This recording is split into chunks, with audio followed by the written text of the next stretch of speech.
I know thank you আসলে অনেকদিন পর না আমার খুব ভালো লাগছে। রাইসা আর মুনিয়া চলে যাওয়ার পর তো বাসাটা পুরো খালি ছিল, আপনারা দুজন এসে আমার খুব ভালো লাগছে। যে আমি না এত ভীতু, আমি রাতেবেলা একা একা ঘুমাতে পারি না, আমি অলওয়েজ রাইসার সাথে ঘুমাতাম। আই তুমি কিন্তু আমার সাথে ঘুমাবো আমার ভয় লাগলে। হ্যাঁ ঘুমাবো।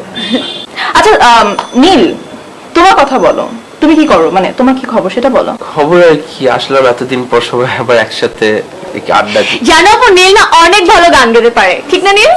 না ঠিক না, আমি গিটার বাজাই, গান গাই না। তাহলে তো ভালোই, কারণ কেউ গান গাইতে পারো না? হ্যাঁ পারে, সবাই করে ভালো গান। না পারি না। Wow, nice combination. তুমি গান গাও। আমরা এখন শুধু এরকম মাঝে মাঝে হ্যাং আউট করতে পারবো। হ্যাঁ তাহলে কি আজিজের গান, কার গান? ওফ আজিজের গান না, প্লিজ একটা ভালো গান। আচ্ছা আমার একটা ফেভারিট গান আছে। কোনটা? জানো বেবি, ওটা গেতে পারবা? হ্যাঁ গানটা অনেক ওটা গেতে পারবা? গাও। ওকে পারি। খুব জোস গান, যে বানাইছে আই থিংক মানে ওটা গ্রেট। এটা আমি কিন্তু ফার্স্ট শুনতেছি গানটা, সো অনেক জোস। I hate you already. আমি আর সো ব্যাড ডিড, তুমি শুনোনি গানটা? না এখন শুনবো।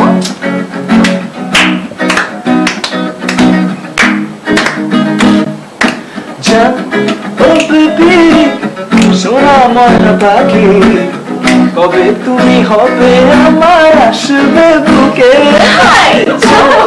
ও বেবি সোনা ময়না পাখি, কবে তুমি হবে আমার আসবে বুকে।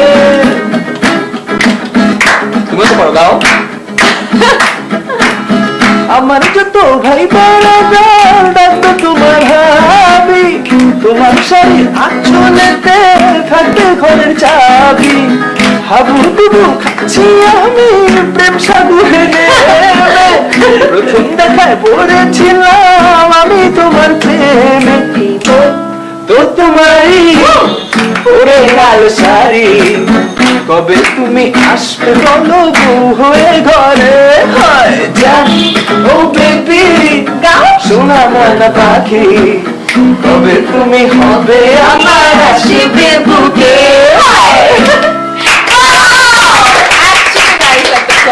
তুমি এই গানটা শোনো না আগে? না তুমি অনেক ব্যাক ডেটেড। আমি আমার একটা কথা বলি, বলো। আমি শুনেছি।